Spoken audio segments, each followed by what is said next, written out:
Hello friends, नमस्कार। आप सभी को नमस्कार, सभी का वेलकम इस क्लास में। You all are welcome to this class. Friends, इस लाइव क्लास में जितने स्टूडेंट्स ऑलरेडी ज्वाइन कर चुके हैं, क्विकली वो कंफर्म कर देंगे आपका ऑडियो वीडियो एक्सेसिबल है। All students in the live class who have already joined, please confirm quickly your audio video is okay so that we can start. अगर आप रिकॉर्डेड वर्जन को वॉच कर रहे हैं तो फिर आपको इस कंफर्मेशन की ज़रूरत नहीं है। तो अगर आप लाइव क्लास को वॉच कर रहे हैं तो क्विकली कंफर्म कर देंगे। यस, मैं वेट कर रहा हूं आपके कंफर्मेशन की। तो चलें शुरू करते हैं आज का ये सेशन। केस स्टडीज क्वेश्चंस हम डिस्कस करने जा रहे हैं। ऐसे क्वेश्चंस जो नए ट्रेंड के क्वेश्चंस हैं और इनके पूछे जाने की पूरी पॉसिबिलिटीज़ हैं। तो principle and practice of paper की ये केस स्टडी हम शुरू कर रहे हैं। तो ये हमारा नेक्स्ट क्वेश्चन है और हम कंटिन्यू कर रहे हैं फ्रॉम द प्रीवियस सेशंस। और ये केस स्टडी हमारी किसको रिलेट करती है? इन ऑपरेटिव अकाउंट्स को एंड अनक्लेम्ड डिपॉजिट्स को।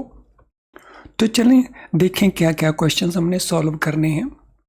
Bank branches very often come across several savings और current accounts in which customers do not carry out any transaction after some point of time।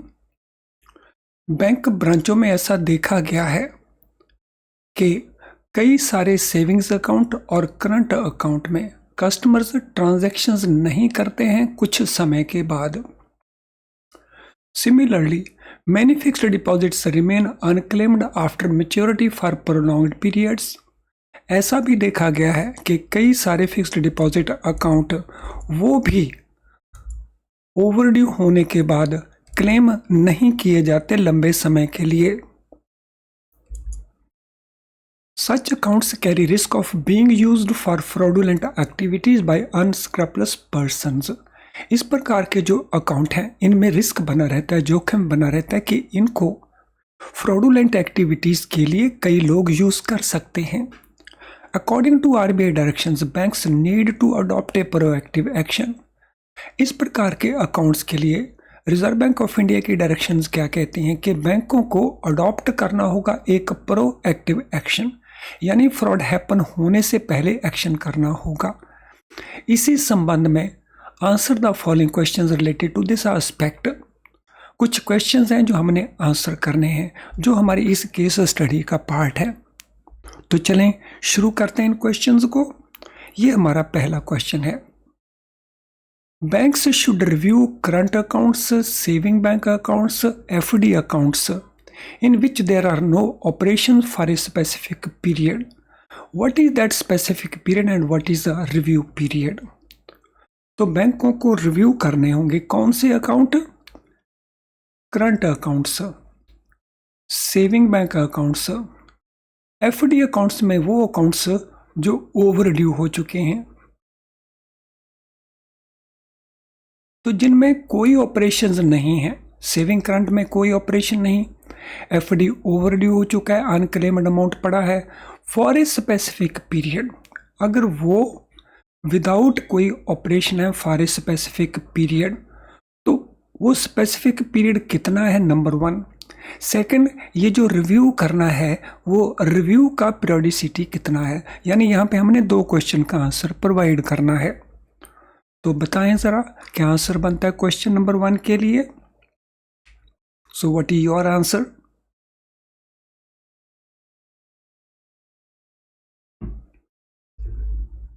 सो ये जो no operations हैं वो period 1 साल का है। अगर कोई ऑपरेशन नहीं होती किसी अकाउंट में 1 साल के लिए, और ये रिव्यू कब करना है? साल में एक बार इसको रिव्यू करना है, एनुअल रिव्यू होना चाहिए। Annual review of those accounts जिनको 1 साल से ज़्यादा पीरियड के लिए ऑपरेट नहीं किया गया। चलिए let us go to second question. A saving bank and current account should be treated as inoperative और dormant if there is no transaction for a specific period। what is that period? so saving bank account हो या current account हो, उसको हम इन operative या dormant account treat करेंगे। कब treat करेंगे? जब उस अकाउंट में कोई ट्रांजैक्शन नहीं है फॉर ए स्पेसिफिक पीरियड। वो स्पेसिफिक पीरियड है कितना है जिसमें कोई ट्रांजैक्शन नहीं होती।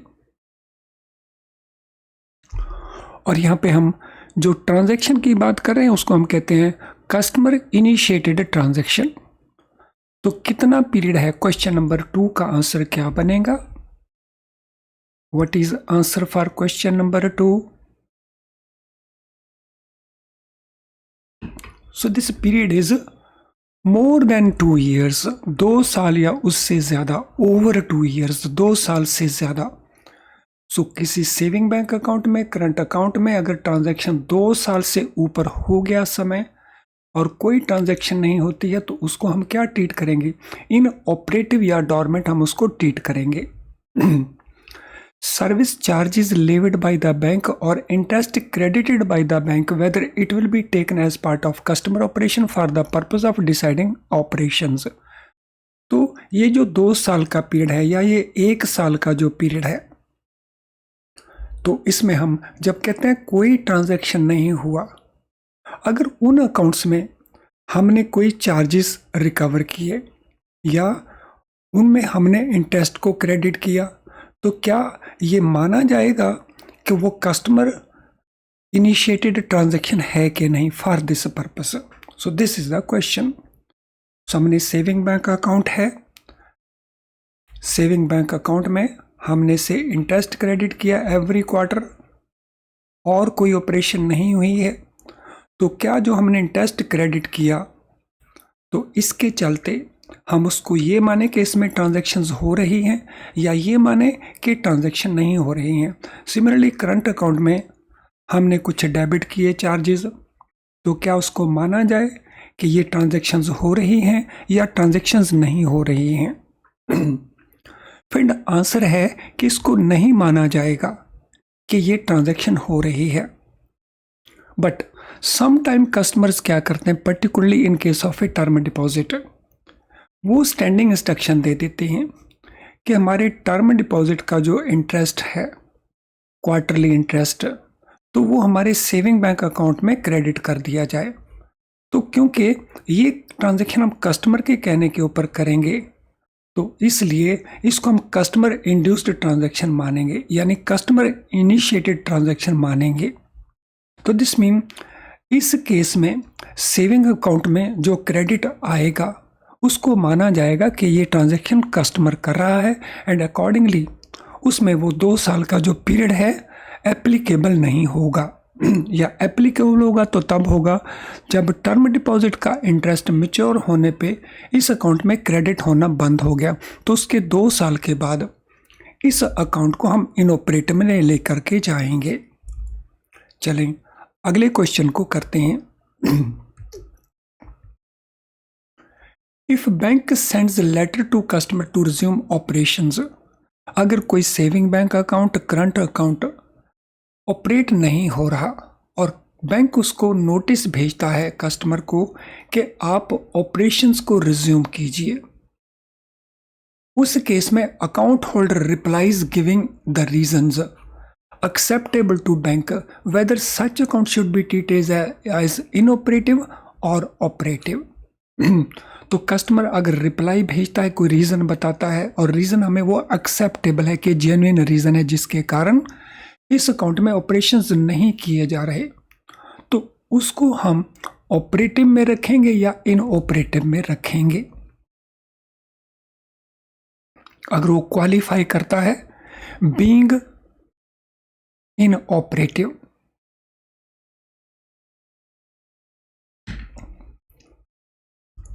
तो in that particular case it should be continued to be classified as same as operative account 1 और साल के लिए। तो साल के अंत के ऊपर हमने उसको रिव्यू किया और रिव्यू करने के बाद हमने कस्टमर को लेटर भेजा कि आप ऑपरेशंस को रिज्यूम करिए। कस्टमर ने रिप्लाई दिया, रिप्लाई बैंक को रीजनेबल लगता है, एक्सेप्टेबल लगता है, तो इस अकाउंट को हम ऑपरेटिव कैटेगरी में ही क्लासीफाई करेंगे 1 और साल तक। और उस एक साल में कस्टमर उस अकाउंट को ऑपरेट करेगा। Question number 5, as a proactive measure banks are required to display on their respective website the list of which type of accounts। एक प्रोएक्टिव स्टेप के तौर के ऊपर बैंकों को क्या करना होता है, डिस्प्ले करनी होती हैं रिस्पेक्टिव वेबसाइट्स के ऊपर, यानी अपने वेबसाइट्स के ऊपर उन अकाउंट्स की list.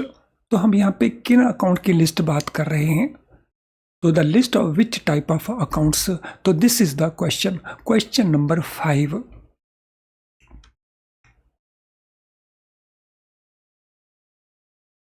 So list of which type of accounts, तो ये अकाउंट्स होंगे हमारे जो इन ऑपरेटिव हैं या इन एक्टिव हैं फॉर 10 ईयर्स और मोर, 10 साल या 10 से ऊपर। इनको प्राइमरली हम कहते हैं अनक्लेम्ड डिपॉजिट्स, ऐसे डिपॉजिट्स जिनका पैसा कस्टमर क्लेम नहीं कर रहा है for the last 10 years. Friend, ये हमारी केस स्टडी कंप्लीट हुई और इसके बाद ये इम्पॉर्टेंट मैसेज है आपके बहुत काम का। फ्रेंड्स, हमारे यूट्यूब चैनल के ऊपर, जिसके ऊपर आप इस समय इस वीडियो को वॉच कर रहे हैं, रेगुलरली डेली बेसिस के ऊपर हम CIB प्रमोशन एग्ज़ाम इसकी रेगुलर क्लासेस करते हैं, फ्री लाइव क्लासेस। इन क्लासेस में हम कॉन्सेप्ट डिस्कस करते हैं साथ में क्वेश्चंस को, और फिर प्रैक्टिस करते हैं थ्रू क्वेश्चंस। जहां ज़रूरत होती है केस स्टडीज़ को भी हम डिस्कस करते हैं। यानी कुल मिला के ये ऐसी क्लासेस हैं जो आपके एग्ज़ाम में पास होने के लिए आपकी बहुत हेल्प कर सकती हैं। आप में से जिन स्टूडेंट्स ने अभी तक इन क्लासेस को ज्वाइन नहीं किया हुआ है, तो वो क्विकली ज्वाइन कर सकते हैं और इनका बेनिफिट लेकर के अपने पास होने की पॉसिबिलिटीज़ को इम्प्रूव कर सकते हैं।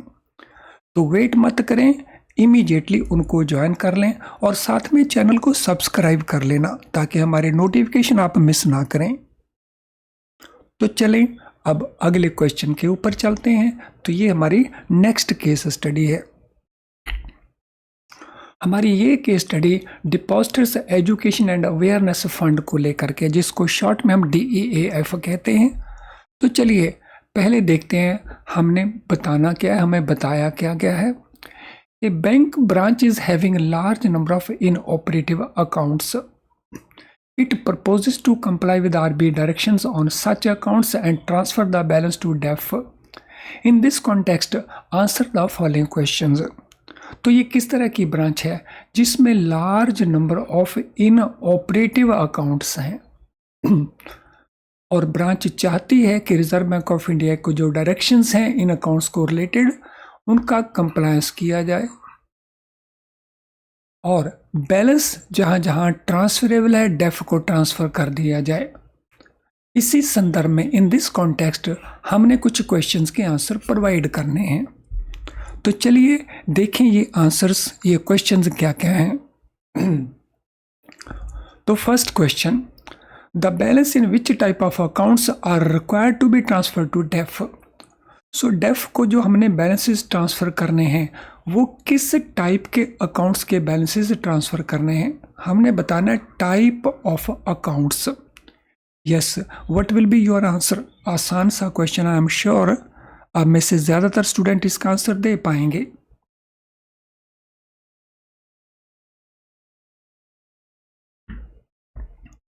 So question number 1, type of accounts where balances are required to be transferred to DEF. Friends, ऐसे अकाउंट्स जिनको हम अनक्लेम्ड क्लासीफाई कर चुके हैं। सो एन अकाउंट और डिपॉजिट रिमेनिंग अनक्लेम्ड यानी इन ऑपरेटिव फॉर 10 ईयर्स और मोर, तो इनके पैसे को हम इस फंड को ट्रांसफर करते हैं। चलें दूसरा question, the branch has saving bank account, current account, FD account, RD account, margin money account, outstanding demand draft account etcetera. तो यहाँ पे कुछ अकाउंट्स की टाइप दे रखी हैं। The balances in which of these are required to be transferred. तो इनमें से किस अकाउंट के बैलेंसेस हमने ट्रांसफ़र करने हैं, अगर वो इस कंडीशन को पूरा करते हैं, तो ये साथ में हमने ध्यान रखना है। तो इनमें वो कौन कौन से अकाउंट्स हैं, अगर वो इस कंडीशन को कंप्लाई कर रहे हैं, तो जिनके बैलेंसेस को हमने डेफ को ट्रांसफ़र करना है। सेविंग बैंक अकाउंट्स या करंट अकाउंट्स या आरडी अकाउंट, एफडी अकाउंट या मार्जिन मनी अकाउंट्स, या हमारे डिमांड ड्राफ्ट्स हैं, पेएबल हैं, आउटस्टैंड कर रहे हैं, एटसेट्रा। तो हमने बताना है इनमें से किन किन अकाउंट के बैलेंसेस को ट्रांसफ़र करना होगा।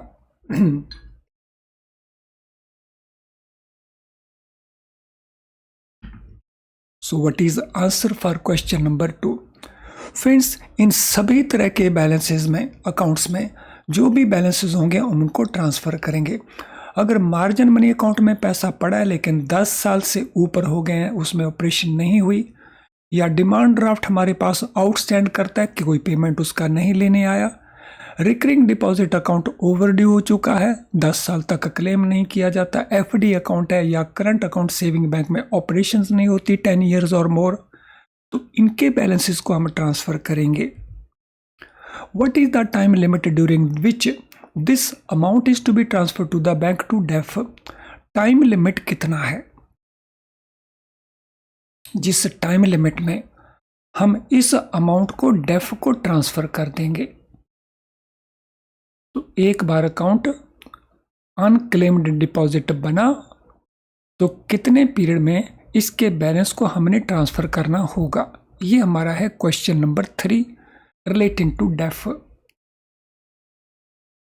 So what will be the answer?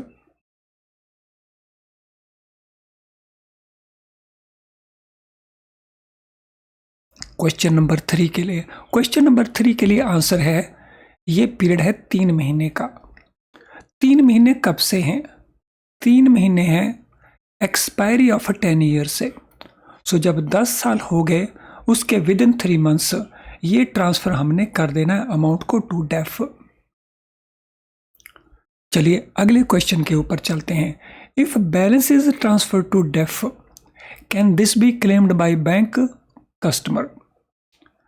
सो अगर बैलेंस हम ट्रांसफर कर देते हैं डेफ को, कैन दिस बी क्लेम्ड, इसमें बैंक हट जाएगा, बाय द कस्टमर, तो क्या कस्टमर बैंक से इस पैसे को मांग सकता है फ्रॉम बैंक?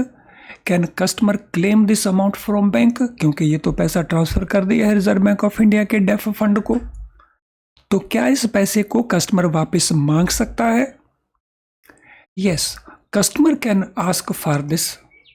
तो depositor can claim the amount from bank even after amount has been transfer to DEAF, क्योंकि अल्टीमेटली ये पैसा कस्टमर का है, तो कस्टमर इस पैसे को क्लेम कर सकता है even after this is transfer to DEAF. Question number 5, if customer claims refund of balance from the bank, so जब कस्टमर इसका रिफंड क्लेम करता है बैंक से कि मेरा पैसा मुझे दे दीजिए, whether customer can claim an interest on the balance is lying with the DEAF, तो क्या उस केस के अंदर कस्टमर इंटरेस्ट डिमांड कर सकता है तो उस बैलेंस के ऊपर जो डेफ में लाई कर रहा है? सो कस्टमर प्रिंसिपल के रिफंड को क्लेम कर रहा है। अब दूसरा क्वेश्चन हमारे सामने है कि अगर वो इंटरेस्ट भी उसके ऊपर मांगता है तो क्या उसके ऊपर इंटरेस्ट भी पे करना पड़ेगा? क्योंकि पैसा तो हमने ट्रांसफर कर दिया है डेफ को।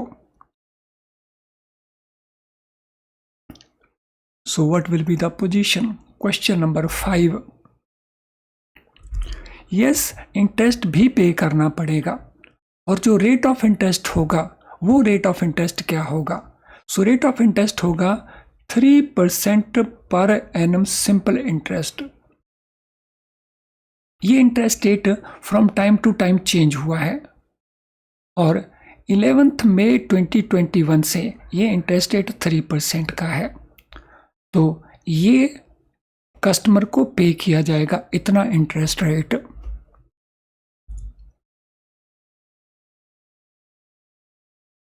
तो इसके साथ हमारी ये केस स्टडी कंप्लीट हुई। अब हम चलते हैं अगली केस स्टडी के ऊपर, लेकिन अगली केस स्टडी में जाने से पहले this is very useful information for you friend. GIB के लिए आपने जो प्रेपरेशन करना है, बेस्ट प्रेपरेशन होता है वीडियो लेसन्स से, क्योंकि वीडियो लेसन्स में हम कॉन्सेप्ट्स को सिंपल करके बताते हैं और आप उनको बड़ी आसानी से अंडरस्टैंड कर लेते हो और जब ज़रूरत पड़ती है तो उनको याद कर लेते हो, तो रिकॉल हो जाते हैं वो। तो हमारा टाइम भी सेव हो जाता है और हमारी प्रेपरेशन भी बेटर हो जाती है। उसके साथ साथ अगर आप मल्टीपल चॉइस क्वेश्चंस करते हैं, उसके लिए हमारा क्वेश्चन बैंक है। तो उस क्वेश्चन बैंक से जब आप प्रेपरेशन करेंगे तो उसमें आपको करंट ट्रेंड के जो क्वेश्चंस हैं सारे के सारे अवेलेबल हो जाएंगे। सो पीपीबी के इस एग्ज़ाम में आप वीडियो लेसन्स को यूज़ कर सकते हैं, क्वेश्चन बैंक हमारा यूज़ कर सकते हैं और this is available at a very low price और क्वालिटी में किसी प्रकार का कोई कॉम्प्रोमाइज़ नहीं है। तो with best quality at very low prices आप इनको यूज़ कर सकते हो। और यूज़ करने के लिए आपको क्या करना होगा, हमारी वेबसाइट के कोर्सेज पेज में जाइए, तो वहाँ पे आपको क्वेश्चन बैंक और वीडियो लेसन्स ये सारे के सारे अवेलेबल हो जाएंगे और वहीं से हमारी ऐप को भी आप डाउनलोड कर सकते हैं। तो अभी तक अगर आपने इनको यूज़ नहीं किया तो you are missing something very important जो इमीडिएटली आपको कर लेना चाहिए। तो चलें अब चलते हैं अगली केस स्टडी के ऊपर। अब हमारी केस स्टडी है जॉइंट अकाउंट्स को लेकर के, operational instructions in joint accounts. Z with his wife W and their daughter D, they want to open a joint bank account where they would deposit all their savings to have a good corpus that can be used in case of need in future। तो वो एक joint bank account open करना चाहते हैं। हम ये assume कर लेते हैं कि वो ये account saving bank account open करेंगे और इसका पर्पस क्या रहेगा, इसमें वो डिपॉजिट करवाएंगे जो भी उनकी सेविंग्स रहेंगी ताकि फ्यूचर में वो इन केस ऑफ नीड काम आ सके। किन किन ने अकाउंट खोलना है, जेड ने, उसकी वाइफ ने और उनकी डॉटर ने। However, they are not clear as to which type of account they should open, लेकिन उनको क्लैरिटी नहीं है कि वो किस प्रकार का अकाउंट ओपन करें। अकाउंट तो वो सेविंग बैंक ओपन करेंगे, लेकिन सेविंग बैंक में कई प्रकार के ऑपरेशंस परमिट करता है बैंक, तो ये उनको नहीं पता है। They approach you for your guidance for choosing the type of account for various situations। तो कई सिचुएशंस के लिए किस टाइप के अकाउंट को चूज किया जाए, उसी कॉन्टेक्स्ट में हमने कुछ क्वेश्चंस के आंसर करने हैं। तो चलिए क्या क्या क्वेश्चन हैं, क्या क्या उनकी क्वेरीज हैं और हमारे आंसर्स क्या होंगे, इसको देख लेते हैं। First, they propose that account should be operated jointly by all of them, jointly by all of them, and in the event of death of any of the account holder, the surviving holders can continue to operate the account or balance in the account can be paid to survivors। What type of account they should open? तो यहाँ पे दो उनकी requirements हैं। एक, इस account को सभी मिलकर के जॉइंटली वो ऑपरेट करेंगे और दूसरी रिक्वायरमेंट उनकी है कि अगर किसी अकाउंट होल्डर की डेथ होती है तो जो सर्वाइविंग अकाउंट होल्डर्स होंगे वो उस अकाउंट को ऑपरेट कर सके, नंबर 1। नंबर 2, उसमें पड़ा हुआ बैलेंस सर्वाइवर्स को पे हो जाए, यानी दोनों में से कोई भी एक ऑप्शन उनको यहाँ पे अवेलेबल चाहिए। तो आप उनको क्या गाइड करेंगे, वो किस प्रकार का अकाउंट ओपन करें। तो पूरी केस स्टडी बन गई है अपने आप में क्वेश्चन के अंदर ही। तो किस टाइप के ऑपरेशनल इंस्ट्रक्शंस होनी चाहिए उस जॉइंट अकाउंट के अंदर, क्वेश्चन नंबर 1।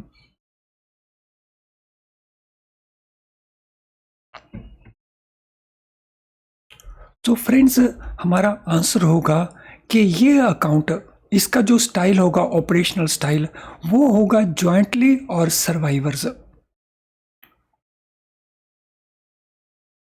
जॉइंटली और सर्वाइवर्स। तो अगर वो इस प्रकार का मैंडेट देते हैं तो उसमें ये दोनों ही बातें पॉसिबल हैं। ड्यूरिंग देयर लाइफ टाइम वो जॉइंटली इसको ऑपरेट करेंगे and in case of death वो ऑपरेट करेंगे सर्वाइवर्स, या अगर सर्वाइवर चाहें तो बैलेंस उनको पे कर दिया जाएगा। Let us now go to situation number 2। If they want that account styled as either survivor be opened, which can be operated by either of them, and in the event of death of one of them, survivor can be allowed to operate this account or balance in the account can be paid to the survivor. Can such account be opened? तो अब हमारे सामने situation क्या है, वो propose करते हैं कि आइदर सर्वाइवर अकाउंट अगर ओपन किया जाए, जो बैंकों में बहुत पॉपुलर है, तो उस केस में वो पूछना चाहते हैं कि अगर उनमें से किसी एक की डेथ हो जाती है तो फिर उस केस में जो सर्वाइवर हैं वो उस अकाउंट को ऑपरेट कर सके, या जो बैलेंस है वो सर्वाइवर उसका पेमेंट ले सके। सो क्या इस प्रकार का अकाउंट ओपन हो सकता है, either survivor account, is it possible? ये हमारा क्वेश्चन नंबर 2 है। So can this type of account be allowed, or this type of operation in the account be allowed? So क्या आंसर रहा आपका? फ्रेंड्स, चौंकिए मत, बिकॉज इस प्रकार का अकाउंट ओपन नहीं हो सकता। क्यों नहीं हो सकता? क्योंकि जो अकाउंट्स आइदर सर्वाइवर हैं उसमें मैक्सिमम 2 पर्सन्स ही होते हैं, लेकिन हमारे पास तो यहाँ पे 2 नहीं 3 पर्सन्स हैं, तो इसीलिए ये अकाउंट ओपन नहीं हो सकता। तो अगर आपका आंसर ओपन हो सकता था तो हमें उसको अकॉर्डिंगली अंडरस्टैंड करके अपने आंसर को चेंज करना होगा। चलिए अब हम चलते हैं तीसरे क्वेश्चन के ऊपर। अगले क्वेश्चन में जाने से पहले हम एक इम्पॉर्टेंट इंफॉर्मेशन अंडरस्टैंड करते हैं। फ्रेंड्स, मैंने चेक किया, इसके कुछ और क्वेश्चंस भी हमने प्रिपेयर किए थे, लेकिन लगता है कि गलती से वो क्वेश्चंस डिलीट हो गए हैं। तो इस सेशन को फिर हम इसी स्टेज के ऊपर वाइंड अप करेंगे। इस तरह की और केस स्टडीज़ हम आने वाले लेसन्स में करते रहेंगे। तो आज का सेशन अगर आपको यूज़फुल लगा तो इसको आप लाइक कर सकते हैं और इसके लिंक को शेयर कर सकते हैं। चैनल अगर आपने सब्सक्राइब नहीं किया है तो चैनल को ज़रूर सब्सक्राइब कर लेना। तो चलें अब इस क्लास को हम वाइंड अप करते हैं। Thank you friends, all the best.